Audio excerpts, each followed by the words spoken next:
ألطف بنا فيما نزل إنك لطيف لم تزل ألطف بنا والمسلمين.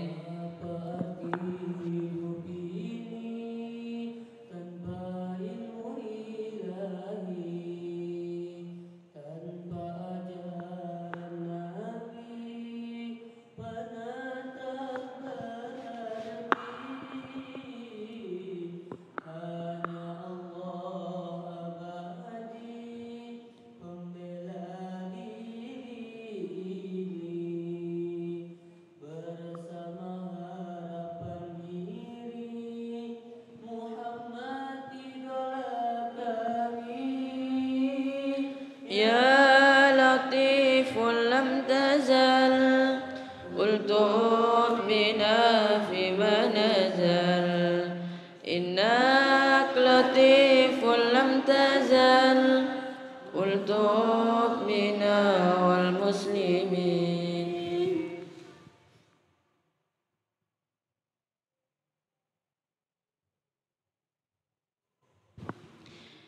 يا ربي بالمصطفى بلغ مقاصدنا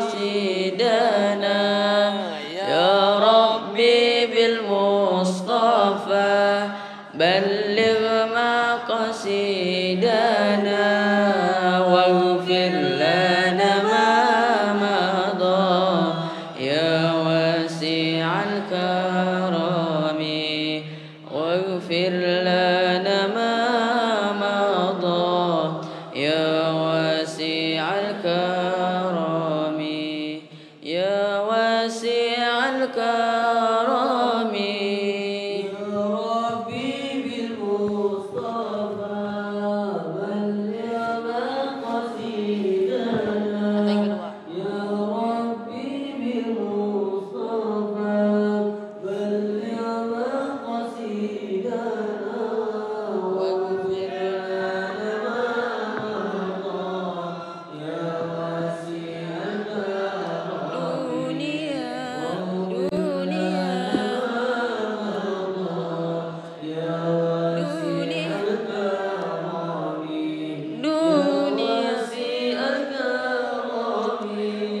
dunia akan selamat bila wanitanya taat.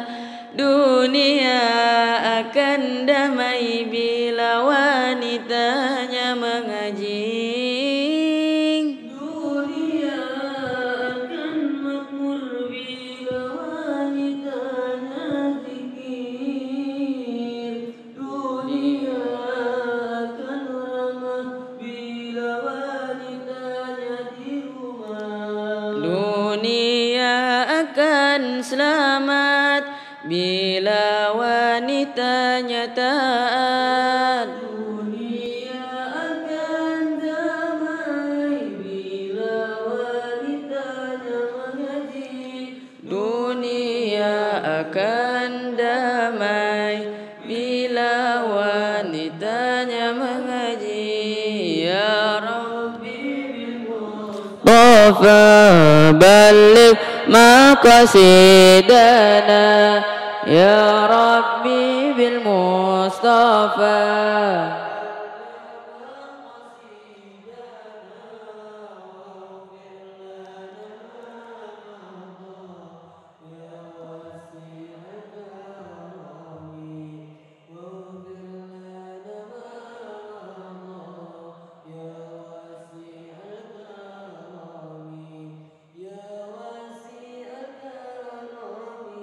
Dunia akan hancur bila banyak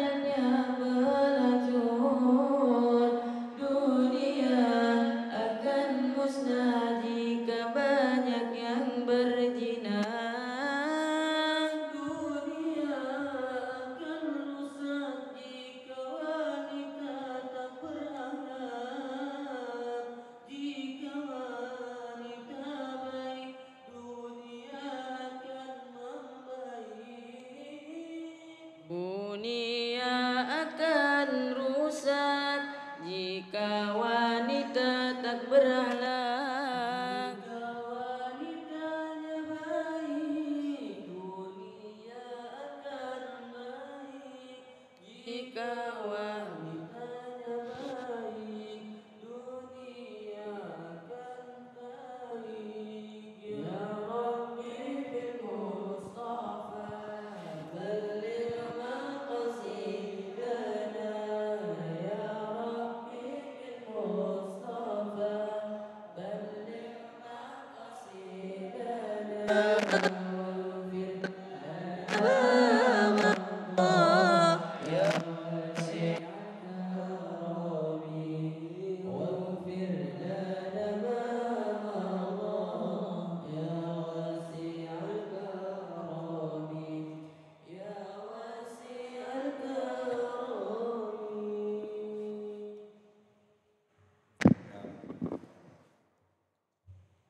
Assalamualaikum warahmatullahi wabarakatuh.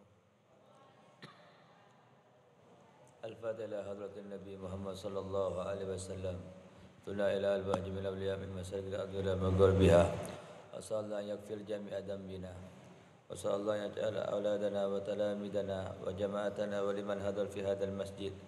Min ahli al-ilim wa min ahli al-tuqa wa min ahli al-ibadah wa min ahli tagarrub ilaika ya Allah. Ala hadhihi an-niyya wa kamana wa ulama salafun as-salihun. Al-Fatihah.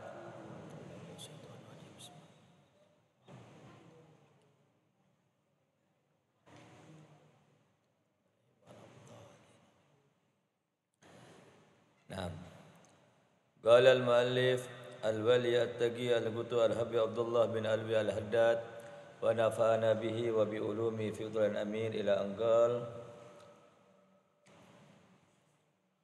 wa ma'a dhalika fayanbaghi an yakuna halur raja' huwal ghalib 'alal maridi siyama idza da'a alaihi alamatil maut wa garuba hudurul ajal la yamuta ala husnil dhann billah wa quwwatir raja' fi karamihi wa sa'ati rahmatihi wa hubbi liqa'i.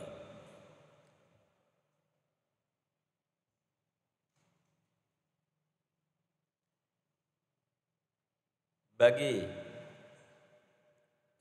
kaum muslimin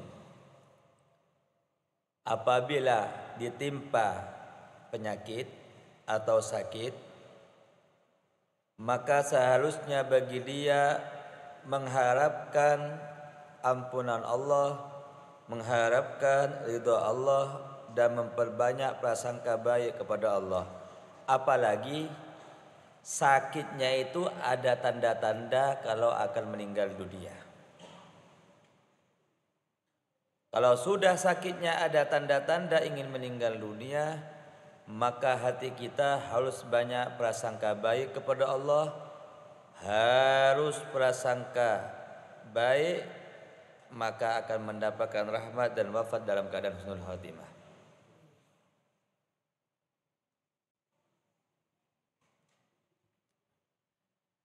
Di zaman sekarang ini manusia mau belajar ilmu agama itu sudah mulai malas. Apalagi mau mengaji betul-betul ingin mengelupas kehidupan. Kita kembali, hakikatnya ilmu itu ibadah yang kita lakukan. Nanti Anda buka apa itu hakikat, apa itu wahdatul wujud, supaya kita itu enggak ngelambar untuk kemana-mana.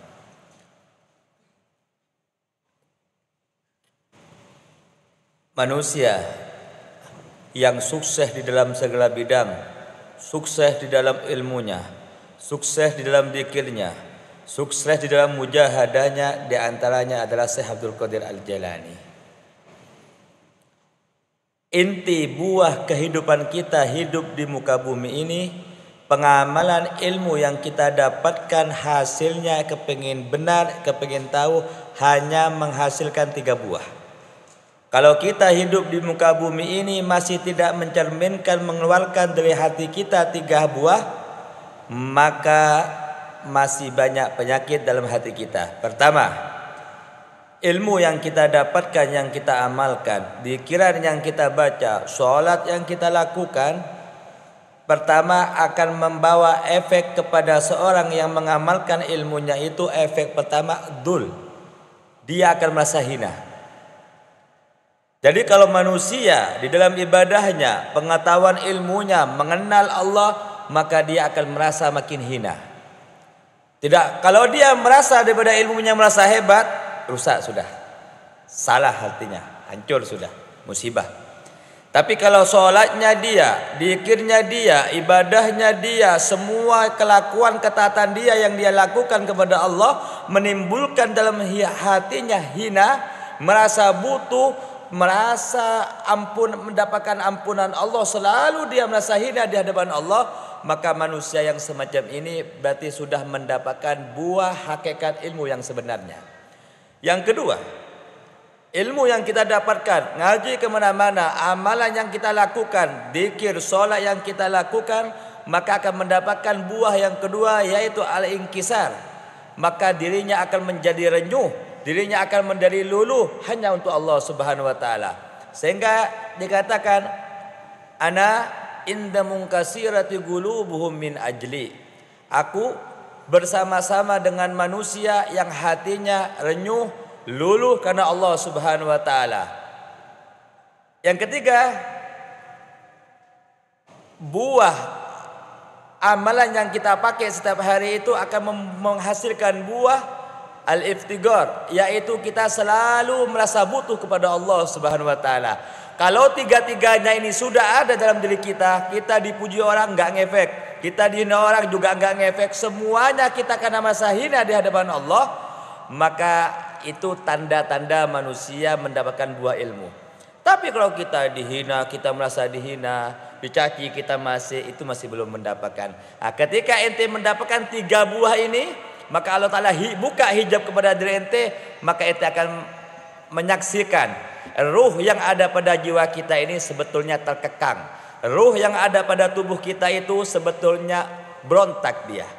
Ruh itu enggak butuh makan. Roh itu enggak butuh apa, karena roh itu hinggap kepada tubuh kita, maka roh itu merasa terkekang. Makanya Jalaluddin Ar-Rumi ketika mau meninggal dunia, banyak orang menangis. Ngapain ente menangis? Aku ini mau kawin manten baru, aku ini mau kembali kepada Allah. Maka inna lillahi wa inna ilaihi rajiun. Kami ini hakikatnya roh kami ini kembalinya kepada Allah, kembali bersanding dengan Allah. Lalu kenapa manusia kalau mau meninggal dunia kok merasa takut, merasa keheran? Berarti dia belum mengenal hakikat ruh yang sebenarnya. Yang kedua, ruh sama jasad. Ketika ruh itu tumbuh kepada jasad, sehingga ruh ini dibawa kemana-mana. Kadang-kadang dibawa ke nafsu, bawa kemana-mana. Hakikatnya ruh itu bersanding dengan Allah Subhanahu wa taala. Tapi ketika meletakkan di dalam jasad, sebagaimana yang terjadi dialog antara Syekh Siti Jenar dan Sunan Kalijaga, di situ ada Sunan Bonang. Memang ada seorang wali sebelumnya itu jadi preman, dia bajingan, jadi wali ada. Contohnya Sayyidina Umar bin Khattab. Itu ketika ada permasalahan, seorang datang kepada Rasulullah, masalah sengketa tanah apa, tanya kepada Rasulullah, minta solusi yang baik, dijawab oleh Nabi Muhammad, begini. Laki-laki itu enggak puas. Kenapa? Keinginan nafsunya itu enggak seperti yang diinginkan oleh Nabi Muhammad SAW. Karena enggak puas laki-laki itu, datang dia kepada Sayyidina Ali bin Abi Thalib. Sayyidina Ali adalah cendekiawan, alim, penuntut ilmu mulai kecil. Setelah tanya oleh Sayyidina Ali, jawabannya sama dengan Nabi Muhammad SAW. Ini laki-laki enggak puas. Kenapa? Karena Sayyidina Ali alim, Rasulullah alim dan ilmiah, dan dia suka dialog ngasih yang baik. Habis itu karena enggak puas, dia minta dukungan, datang kepada Sayyidina Umar bin Khattab. Ya Umar, aku ini ada masalah begini. Saya datang ke Nabi gini, saya datang ke Sayyidina Ali begini. Oh gitu. Sayyidina Umar datang ke dalam, ngambil pedang, langsung dipenggal, dibunuh oleh Sayyidina Umar. Kenapa? Seorang wali yang asalnya bajingan preman jadi wali ya gini, pengerasan. Akhirnya dipenggal oleh Sayyidina Umar. Kalau sama Nabi aja gak percaya, apalagi sama saya Ali, apalagi sama saya, dipenggal sama dia. Sama ketika Sunan Kalijaga ditanya oleh Nabi Allah sama siapa, Syekh Siti Jenar. Ya Sunan, ya Kalijaga, ente itu sujud pakai apa? Kata Sunan Kalijaga, aku sujud pakai kepala, pakai telapak tangan, kaki. Ngapain? Sujud pakai daging. Daging itu kalau kita meninggal bangke, percuma. Mikir juga Sayyidina Umar bin Khattab. Ini yang dimaksud dengan wahdatul wujud.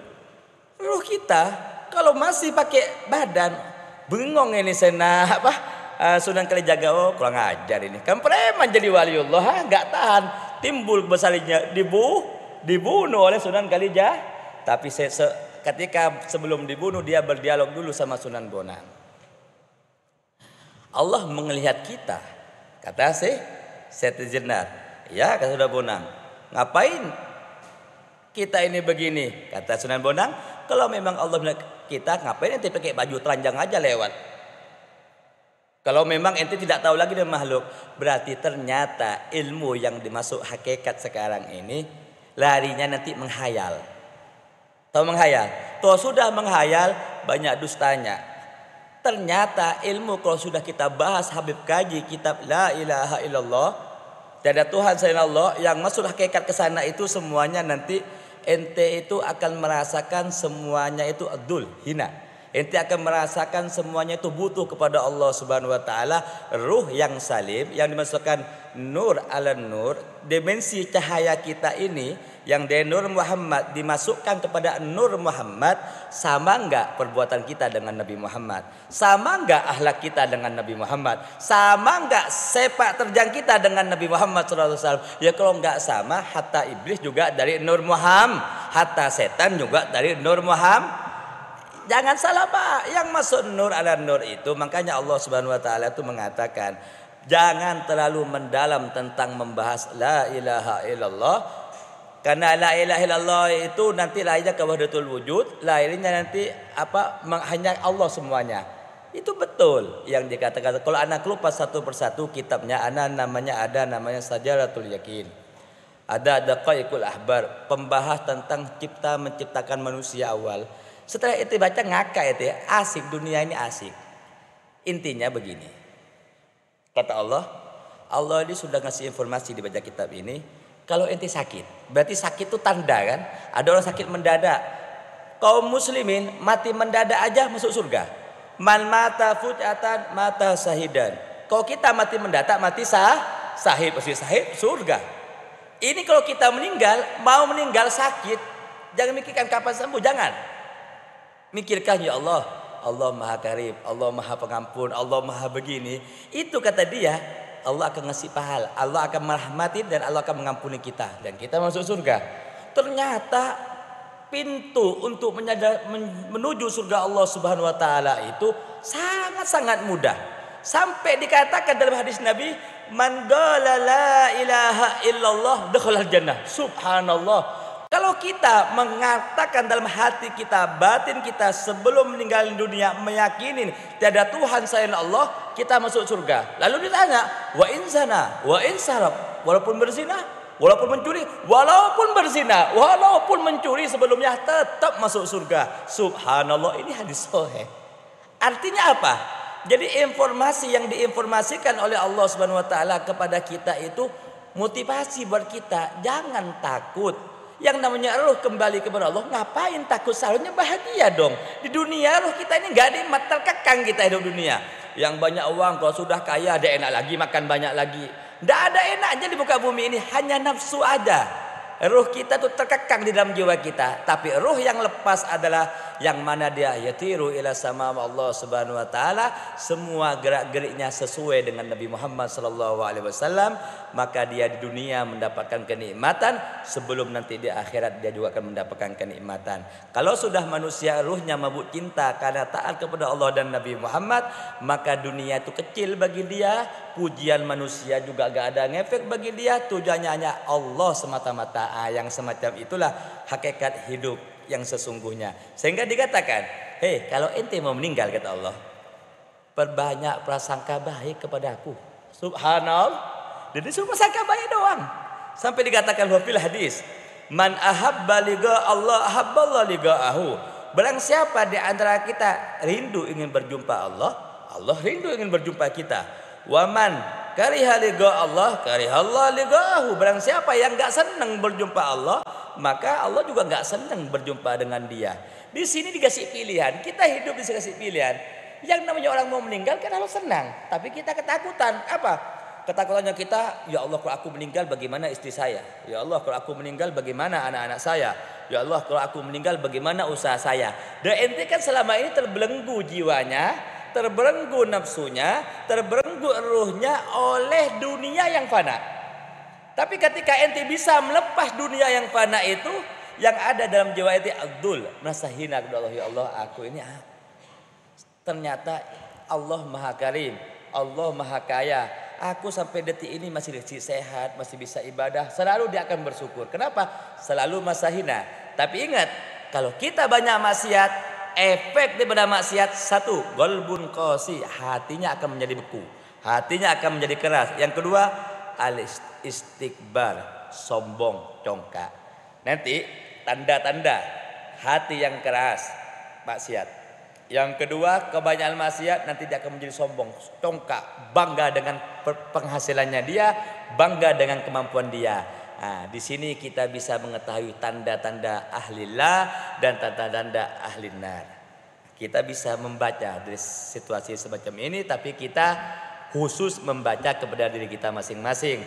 Nggak boleh membaca orang lain. Kalau membaca orang lain berarti kita suudon. Kita ke orang lain disuruh husnu, prasangka baik aja, insya Allah akan bahagia dunia sampai ke akhirat nanti.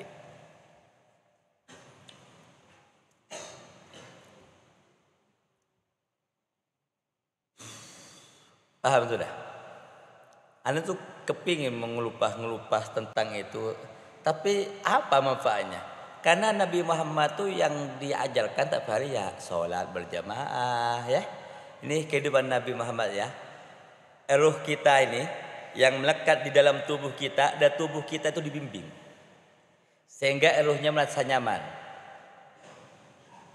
Main hubungan sama wanita babam haram, tapi diajarin Nabi nikah pahala. Ajib kan? Diajarin semua. Semua nafsu yang asalnya maksiat dijadikan baik oleh Allah Subhanahu wa taala. Babam tanpa nikah dosa, tapi pakai nikah pahala. Ngelihat istri senyum pahala. Nikmat. Tapi wayah ini wanita-wanita ini nggak mau kawin, maunya di PHP, pacaran, karena stres. Wanita atau anak-anak ibu itu jangan sampai dikeluarkan, karena wanita itu sama Allah cuma dikasih akal satu. Sehebat apapun wanita itu akalnya satu, tetap walaupun di PHP, dibodohi, dibongolin, tetap luluh karena memang bodoh. Bukan Habib yang ngomongnya, Nabi. Awas nyalakan Habib, tak tuntut di akhirat. Kalau laki-laki otaknya 9. Tapi bagusnya kalau wanita dikasih nafsu 9, laki-laki 1. Ini lihat, wanita walaupun 9 cuma sama Allah dikasih rasa malu dia. Kuat dia menahan. Tapi kalau sudah dirayu, luluh itu wanita. Sehebat apapun itu wanita, nggak bisa. Itu wanita. Jadi carilah ente istri yang suka ngomel, asik. Jadi kalau ada laki-laki punya bini itu suka ngomel, punya bini itu banyak celoteh, itu apa ya? Melatih hawa nafsu kita. Sabar nggak mempunyai bini kayak macam itu? Pasti ada wanita kayak gitu. Wanita yang suka menggosip apa ada? Kenapa kok ada? Memang Allah menciptakan hal semacam itu. Ada manusia itu menciptakan manusia, diamnya toh itu bikin jengkel. Diam dia nggak ngomong, cuma orang ngelihatnya tuh enak. Ada. Allah Ta'ala menciptakan ente itu diam, tapi anak ngeliat ente itu enak. Subah ada. Ada orang menciptakan manusia, ngelihatnya itu ngakak. Padahal dia nggak ngomong, ngeliat mukanya dia ngakak. Ada.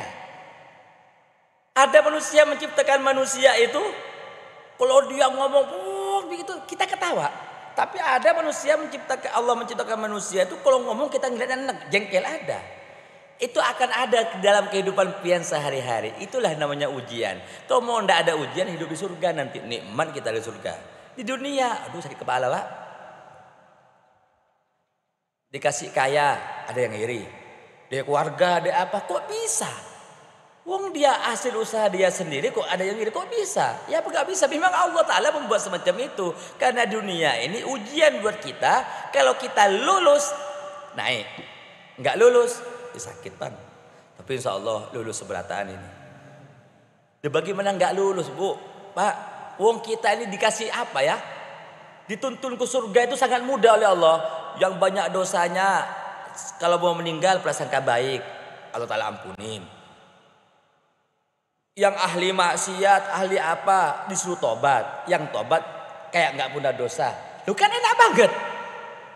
Asik. Ente lihat para sahabatun Nabi itu.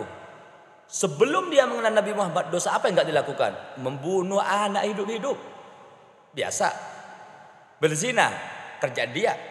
Bahkan zaman jahiliyah itu kalau punya bini, dia meninggal, diwaris siapa aja make silahkan tanpa kawin. Kalau dia lagi mabuk-mabukan, wanita disuruh joget, tali perut. Tidak ada harganya wanita zaman itu. Itu sahabatun Nabi begitu. Tapi Nabi Muhammad datang dengan membawa akhlak perubahan di kota itu menjadi baldatun thayyibatun. Nah, setelah begitu, sahabat itu walaupun Khalid bin Walid membunuh kaum muslimin lebih 100 orang, datang kepada Nabi Muhammad, "Ya Rasulullah, aku ini manusia pendosa. Sudah berapa kaum muslimin yang saya bantai dengan pedangku ini. Apakah aku bisa diterima tobatku ya Rasulullah?" Apa kata Nabi Muhammad? Al-Islam ma yajubru ma qabla. Islam itu enggak pernah membahas yang sudah lewat. Islam itu membahas ke depan. Kalau ente mau tobat ya pasti diampuni oleh Allah Subhanahu wa taala. Kata-katanya indah, simpel, masuk Islam, ahli surga Khalid bin Walid. Padahal yang dibunuh 100 kalau kita ini kan enggak kasih ilmu sedikit, wah haram, masuk neraka, nakut-nakutin tok. Sudah hidup di dunia enggak enak ditakut-takutin. Kalau orang kaya ditakut-takutin masih mendingan supaya banyak sedekah. Kalau orang miskin ditakut-takutin tambah hancur gantung diri, dosa ente. Kalau orang kaya ditakut-takutin penyakit masih enak ada uang untuk berobat. Ini kalau orang kena hakikat tidak mau berobat dia. Ini Allah semuanya jangan, orang bahlul itu. Nabi Muhammad itu rajanya hakikat, berobat, bekam, ya, olahraga. Ini masuk ke hakikat tidak usah. Ini semuanya Allah, Mbak. Allah nanti tak simpan dalam kamar, tak kunci. Kau nak mati, nak makan, nak begawe. Jangan hoyal. Udahlah, ngaji itu jangan sepenggal-sepenggal, Bu. Jangan sepenggal mengaji bujur-bujur. Wah, ini Habib, ada teman Habib itu. Ini orang stres juga. Datang belajar ilmu hakikat, datang kepada Habib. Habib, kenapa kan? Merinding Habib. Dikira Habib itu hantu, ketemu Habib dia merinding. Kok bisa kata anak? Ini manusia normal merinding dah ketemu Habib. Merinding Habib, merinding. Ada apa? Wallahu alam. 2 menit lagi aja ya. Merinding ketemu Habib merinding dikira Habib itu hantu. Ini opo? Kaget anak. Ini Habib, ulun ini mimpi Habib. Mimpi waktu sholat di sejadah saya itu ada Semamuan Arsad. Bagaimana menurut Habib? Oh, ini orang sudah gila stres. Oh, begini. Pian itu dapat bisaroh besar daripada Semamuan Arsad. Mulai hari ini ente jaga musola, sapu musola, adan musola, setiap orang sholat kasih kopi ke anak. Itu bisaroh daripada Semamuan Arsad. Akhirnya mulai besok dia jaga musola, bersih musolanya kumuh. Tanya ke Habib, ya Habib gituin. Masuk dia ahli wali, bukan ente dicintai Semamuan Arsad. Mulai besok pian nyapu musola, tukang adan musola. Kalau orang datang ke musola kasih kopi. Kalau ada rezekinya, kalau nggak ada bersihin tok cat itu musola. Akhirnya mulai besok dia rajinah karena ditakwil oleh Habib. Coba takwil ke orang yang nggak sesat. Oh, ente nanti akan diangkat derajatnya. Bawa ayam 10 ekor ke rumah, beras, masa kayak gitu kan tidak bagus juga. Ini sekarang banyak penipuan, tidak boleh. Ada orang datang sakit datang kepada Habib contohnya. Ini Habib nih. Habib, ulun nggak bisa tidur Habib semalaman, bingung Habib begini. Oh, ini penyakitnya parah ini, harus segera diobatin. Artinya biar amplopnya lebih itu nggak boleh nakut-nakutin orang. Wah ya, kayak ente Tuhannya nggak usah mengharapkan uang kerja, kalau mau uang itu begawe wah. Kayak nipu-nipu segala. Dan laku, ilmu penipuan ini laku. Kenapa? Apa aja di Indonesia ini laku, heran anak. Dikasih yang benar nggak mau. Udahlah, ndak usah. Yang paling enak nih ilmu yang prinsip. Pagi pian yang nggak punya ilmu, dakwahnya ke toko ya pegawai, pulang di toko, makan di rumah, kumpul sama keluarga, sholat berjamaah. Itu dakwahnya ente. Kalau kayak Habib ya ngajar, ya kerjain bangunan. Habib sampai detik ini mulai tadi malam nggak bisa tidur, stres ada. Kebanyakan kopi, 3 gelas kopi semalam, kopi. Sampai dipijat 3 orang nggak tidur, stres sana. Kenapa nggak bisa tidur? Diberikan banyak utang nggak juga? Apa karena bangunan belum rampung? Karena Habib ini mau mengadakan acara besar-besaran bulan Maulud, ingin menyambut Nabi Muhammad, ingin memeriahkan Nabi Muhammad. Orang dulu itu kalau ada maulidan, kenapa orang Bahari itu berkah? Itu sekampung gotong royong ya untuk maulid. Sampai di kampung Habib itu kalau ada maulidan nggak punya uang, kadang-kadang dia itu ngutang nanti. Subhanallah, demi memuliakan Nabi Muhammad SAW. Makanya Habib tuh bangun nggak selesai. Kenapa? Nggak tahu, bongkar pasang. Sampai orang dekat Habib itu, kenapa dibongkar pasang? Sudahlah, ini made in Tuhan, proyek Allah. Kalau anak itu kantor Habib dibongkar lagi, mau dibangun lagi. Setiap malam begini Habib. Anak ini untuk Nabi bagaimana? Sudah tinggi bangunannya, sudah jadi. Habis itu anak ngelihat di TV itu ada artis nyanyi-nyanyi, di belakangnya ada TV-nya gede. Langsung anak kepingin TV semacam ini. Videotron beli, akhirnya pokok hajat dikabulkan terus untuk memuliakan Nabi Muhammad. Habis itu anak kepingin ketawa-ketawa dalam pengajian, anak undang John Trarara nanti. Biar ngakak-ngakak, masa tegang terus wiritan kan nggak bagus juga. Di dunia itu direk nikmat dikirannya bagus. Tidak usah banyak-banyak, yang penting golbun, hati yang sudah dekat sama Allah itu nggak banyak-banyak. Banyak ya bagus. Kalau kebanyakan kena begawe juga nggak bagus. Ya seimbang, hidup tuh seimbang. Kerja jalan, ibadah jalan, seimbang. Jalan sama keluarga. Kalau bisa pada hari Senin itu jalan sama bini itu pada hari Senin. Mulai apa aja pada hari Senin. Ngasih nafkah yang besar pada hari Senin. Sehingga kita orang itu karena cintanya pada Nabi Muhammad. Nabi Muhammad tuh apapun dimulain pada hari Senin. Jadi Habib tuh kalau ngasih makanan apa pada hari Senin, bukan hari Jumat. Karena kalau nggak ada hari Senin nggak ada hari Jumat. Kalau ada hari Senin nggak ada Isra Mi'raj. Jadi hari Senin tuh hari paling berkah. Habib tuh kalau nggak ada uang, hari Senin bagi-bagi uang itu. Mau mancing yang lebih ganal besok gitu. Hari Senin, nikmatin hari Senin. Dengan niat apa yang dikatakan Nabi akan aku lakukan. Insya Allah sebelum meninggal dunia ketemu Nabi. Usahakan. Kau sudah mimpi Nabi, tenang hidup. Makan tahbih gaya sudah, sholawatan aja. Sebelum ketemu Nabi, usaha. Kayak pian begawe sebelum sukses, sebelum kaya, jalan kemana-mana, ada yang jual di emperan, ada yang jadi kuli, macam-macam. Setelah kaya bersyukur, alhamdulillah. Sama. Kalau ente mau ketemu Nabi Muhammad, berusaha mati-matian menjadi. Setelah ketemu santai, asik, gitu. Begini enak. Sama ke orang kaya tuh enak. Enak mana orang kaya sama orang miskin? Sama aja bohong ya, enak orang kaya. Dari mana bodoh? Enak mana orang alim sama orang bodoh? Ya orang alim lah. Gak sama, betul? Enak mana yang gendut sama yang kurus? Ya kurus, gendut kayak Habib pun ngalih, jalan sulit. Maka jangan gendut-gendut, olahraga. Yang ideal kayak Nabi itu ideal. Sunnah Ali, kau sudah kawin punya anak 3, 4 kayak Habib ya terserah Pak. Tapi yang bagus ideal. Main Haji Her olahraga tapi nggak ideal, masih gendut. Haji Hakim itu ideal, bagus itu. Ini orang kaya-kaya yang dituntut, bininya cuma 1. Ya mudah-mudahan 1 tapi kumpul dunia akhirat. Amin. Tidak apa-apa punya bini 1 ya, tapi terasa 4 untuk jamunya. Kesimpulannya pada malam ini, informasi yang diinformasikan oleh Allah, ente yang penting prasangka baik, nggak usah suudzon sama Allah, nyaman hidup ya, gitu aja. Ketika dikasih sakit parah, ente di hatinya selalu ya Allah, Allah Karim, Allah Maha Pengampun, Allah begitu. Nanti Allah Ta'ala kasih kabar gembira, malaikat hasanah datang kepada ente. Enak. Makanya manusia-manusia yang sudah dibuka hijabnya oleh Allah, kalau mau meninggal tuh ngakak-ngakak dia, asik-asik. Kenapa? Ini manten baru ini, mau berjumpa dengan Habibi, mau jumpa dengan Allah. Tapi yang banyak masih ya, gini-gini takutan dia. Pilih mana ente? Di dunia nyaman, makan enak, matinya enak. Ya gitu aja.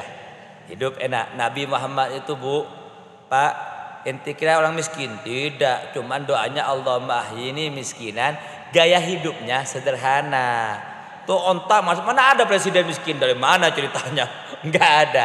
Gaya hidupnya miskin. Ontanya Nabi paling mahal, kudanya Nabi paling Nabi bagi-bagi uang. Kok bagi-bagi uang kok orang miskin mana bisa? Cuman gaya hidupnya itu nggak sombong, itu maksud Nabi. Nabi itu suka kumpul sama anak yatim. Nabi itu suka kumpul sama orang susah. Dan generasi itu turun kepada Abu Bakar, Umar, Utsman, Ali terus begitu semuanya. Kenapa? Ngasih contoh yang baik. Artinya kalau Nabi aja pemimpin umat dengan akhlak santun dan kesabarannya, masa kita nggak nyontoh gitu aja. Kalau Nabi minta miskin, ngapain kawin Siti Khadijah? Siti Khadijah itu kekayaannya separuh kota Makkah itu milik Siti Khadijah. Indomaretnya itu 9, bahasa kitanya itu begitu.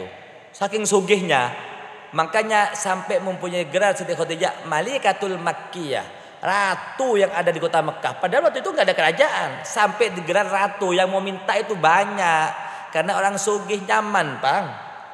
Gitu loh. Sampai digelar Malikatul Makkiyah, ratu yang ada di kota Mekah. Padahal tidak ada raja di situ, tidak ada kerajaan. Cuman Sidin saking kayanya digelar Malikatul Makkiyah. Terpesona, jatuh cinta kepada Nabi Muhammad karena jujur, tampan, akhlak. Ya pilihan Tuhan sudah. Nah, kita saat ini, kaum muslimin saat ini yang mempunyai ilmu jangan sampai tidak usaha. Tuan guru jangan sampai nggak ada usaha. Para habaib jangan sampai tidak ada usaha. Karena usaha itu da'bus solihin, kebiasaan orang soleh. Nabi sendiri berdagang. Kalau Nabi aja berdagang, masa kita nggak mau usaha? Siapa yang beri contoh? Jadi kalau kita sudah ada usaha, ada dagang, diundang orang dikasih amplop alhamdulillah, nggak dikasih alhamdulillah. Dan kalau seandainya nggak ada usaha, berapa nih amplopnya, kasihan anak bini menangis. Nah ini yang kacau. Jadi tetap ya pesan Habib, santri-santri Habib, kalau jadi ustadz jangan mengajar, jangan buka pengajian sebelum ada usaha. Nanti niatnya rusak. Karena pesan guru ulu itu sangat masuk akal. Ya Ali, jangan buka pengajian, jangan buka majelis, jangan buka pesantren sebelum ente ada usaha. Oh ternyata guru saya itu saking mempunyai hubungan batin dengan Al-Habib Ahmad bin Husin Assegaf. Ini wali ini. Ada apa-apa ya, ini akan kasih tahu cerita tentang guru saya dengan Habib Ahmad. Sama-sama walinya. Habib Ahmad masih hidup sekarang, yang punya Darul Ihya. Itu kalau ada pastel yang enak itu langsung dikasih ke Habib Ahmad. Pertemanan yang sangat luar biasa. Saking kuatnya hubungannya, ada apapun ngomong sama Habib Ahmad bin Husin Assegaf. Waktu itu Habib Hasan butuh apa, Habib Ahmad juga membantu. Ini keluarga, hubungan batin yang sangat kuat. Habis itu Habib Hasan meninggal dunia. Setelah meninggal dunia, lalu Habib Ahmad itu bangun pondok. Semasih ada Habib Hasan, Habib Ahmad bin Husin Assegaf enggak bangun pondok. Padahal Habib Ahmad mempunyai abah Habib Husin. Habib Husin ini hatam Ihya Ulumuddin di tokonya 40 kali, di majelisnya berpuluh-puluh kali.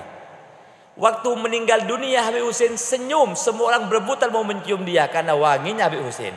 Abahnya Habib Husin namanya Habib Abu Bakar Assegaf, itu muridnya Habib Abu Bakar Assegaf Gresik. Itu setiap malam beliau masuk ke rumah janda, masuk ke depan rumah janda orang miskin, bawa makanan, minyak goreng sama uang disimpan di depan pintu rumahnya. Nggak ketahuan sampai beliau meninggal dunia. Saking dermawannya, sampai di depan rumahnya beliau tuh sebelahnya ada rumah yang dibeli oleh beliau, dikasihkan kepada janda-janda yang meningkat. Saking kayanya Habib Abu Bakar, Habib Husin, kaya semuanya guru-guru kami itu, alhamdulillah.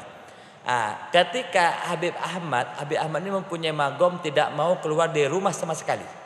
Kalau hari Rabu dia nggak pernah menerima tamu, hanya zikir tok. Kalau ente mandang wajahnya, ente akan teringat kepada Allah. Wajahnya bercahaya, mudah dipandang. Habib waktu ngaji sama dia selama 7 tahun, duduk memandang wajah beliau itu nggak pernah gerak. Dan wajahnya enak, ataupun nggak pernah keluar rumah orangnya, enak. Jadi kalau dia ngomong itu langsung mengkasap hati kita. Cuman cara mengkasapnya jiwa kita tidak langsung memvonis. Dia cita ke wali, cita begini, tapi tujuannya kita akan kena. Itu orang wali ya, udah langsung ente begini enggak. Dia itu ngasih obat, ngasih solusi, itu wali.